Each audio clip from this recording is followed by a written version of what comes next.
everyone, and welcome back to my channel. So as you guys have seen the title, this is another flower letter. This is flower letter number 13, and this feels kind of thin, so this seems to be a very quick, maybe thin letter. It doesn't feel like there's any extras in it.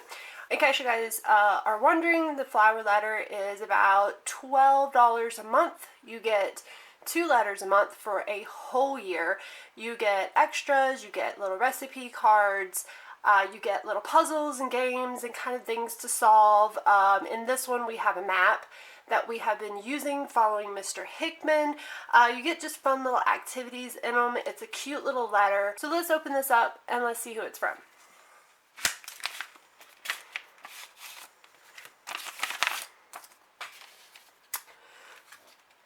Okay, that one didn't really want to come out from in there.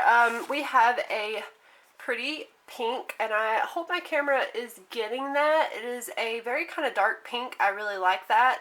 I like the design on the postcard. It's very different from the other ones. I kind of like that. They mix it up every now and then. And here's the back of it. Very simple. I love the things they have in the corner here, the little designs. I really like that. We have, it looks like a little sticker, and you'll get these, you know, every couple letters you'll get just something different. We have our business card, and this is cute, kind of funny. So it says, "He may yet become president." And on the back it says boots and shoes. So this is like a boot and shoe company. It says 1850 here. Really like that. Probably not one of my favorite ones that we've had. Okay, we have an attention read last. And then we have the letter.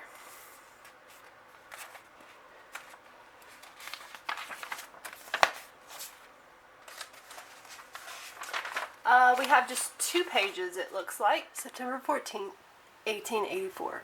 Dear Miss Moore, I was mighty pleased to hear you sent for your sister. It does my heart good to know that worry won't be plaguing you anymore. I hope she'll be a great comfort to you, and Frisco's climate will agree with her lungs. I hope you don't mind, but I've asked Sheriff Parson to watch out for the 2 of you. What you wrote about Gamut setting Wallace to following you around has been gailing me something awful. I don't imagine Wallace being dead is going to deter Gamut in the least. And he's just a sort of lowlife who wouldn't hesitate to use your sister to persuade you to see things his way, if you catch my meaning. I hate to be the one speaking plain about this, Miss Moore, and I certainly don't want to scare you. I just want you to be on your guard is all. Just know that Parson is one of the finest rangers I ever served with, and he's aware of the situation. He won't meddle, it's not his way, but he will step in to assist if you ever need him. Now that's out of the way, I must say, I was mighty surprised to hear what you had to say about Miss Lottie having a brother. I was privy to the fact that Miss Lottie had a sister because it was Lizzie who introduced me to Miss Lottie in the first place. Lizzie Strickland was one of the most promising Pinkerton agents I ever had the pleasure of working with. Bill Pinkerton always says she reminded him of Kate Warne. When Lizzie came to our agency about 3 years ago, Bill assigned her to me. Guess he thought I'd take the best care of her without estimating her on account of her being a woman. She was a fast learner, had a nose for sniffing out trouble, and had a wit as sharp as a tiny dagger she had encased in the hollow-out heel of her boots. We were a great team for 2 years. We solved a lot of crimes together, many of them thanks to Lizzie and the fact that, as a lady, she could go places I couldn't. At the beginning of last year, however, something about her changed. She caught hold of a lead on something she refused to share with me. Said she couldn't involve me for personal reasons. She started going off by herself a lot. Something not even a lady as tough as Lizzie should do in Chicago, especially not at night. It was then I took to following her. I didn't want to pry into her personal affairs, but I also didn't like the idea of her taking unnecessary risks. Lizzie had always had my back, and I guess I felt this was my way of having hers. One night I followed her right up to the back door of the store, Mike McDonald's establishment.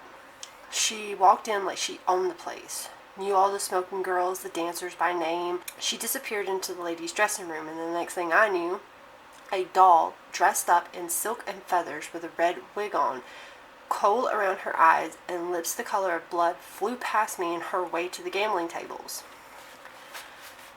I'd seen Lizzie in disguise before, but it was only then I realized she'd gone undercover as a smoking girl at the store. I kept following her until she disappeared into one of McDonald's private rooms. These were gambling rooms he reserved for his wealthier customers. I knew I couldn't follow her in there without a plan. If I did, it might put her in danger. So I just hung back and waited. After about an hour, Lizzie ran out of the private room looking real shaken. Shaken wasn't something that often happened to her. The woman had more nerve than most men I knew. Old Gambit stormed out after her, swearing up a storm. He was clenching his arm by the wrist, same spot you saw his scar, bleeding all over the place. Lizzie had apparently bitten him hard. I knew agents who had dealt with Gambit in the past and knew he wasn't the sort to give up easy, so I realized I needed to cause a distraction for Lizzie to escape. I hope you won't think less of me, Miss Moore, but it was the one and only time I've ever thrown the first punch in a saloon fight. My involvement in starting the fight, however, was why I didn't see the real cause of Lizzie's distress. Something I didn't learn about until it was too late. I'm still unsure why Lizzie was working undercover at the store, but what I do know is when she entered that private salon, not only was she harassed by that snake Gambit, but her true identity was betrayed. One of our own, Agent Artie Braintree, had been in that room and recognized her.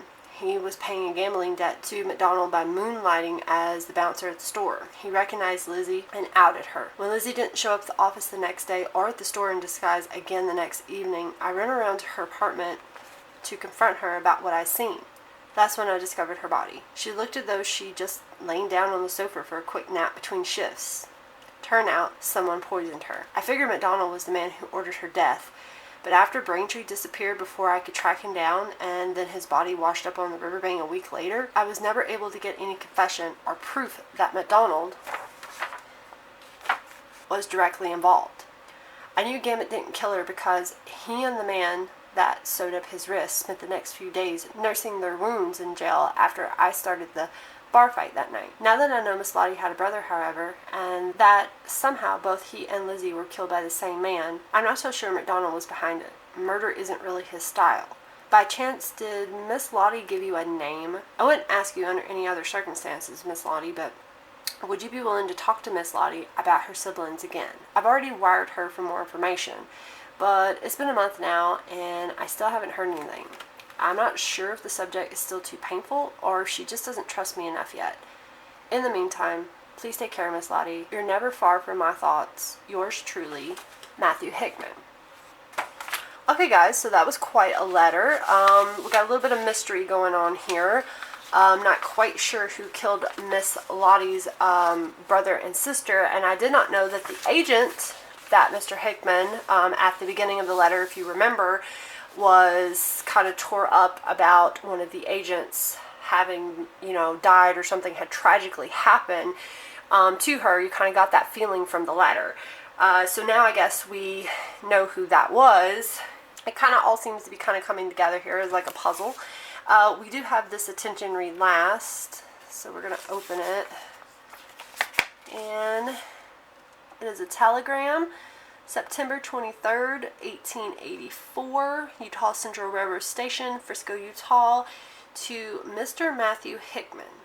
Mr. Hickman, I'm so terribly sorry to hear about Miss Lottie and your loss. How awful for you both. I've done what you ask and gladly. However, Miss Lottie won't talk. It's as though the night I found her inebriated in her rooms didn't ever happen. I will keep trying, however, for you. Miss Clara Moore. Well, so there's definitely a secret there, and he definitely doesn't think that Mr. Gambit was like behind the murder. So that's awful weird, considering that he's the bad guy, right? So hopefully we'll find out more, hopefully in the next letters, because I don't know what's going on there. That's totally different than the White Widow situation that's going on.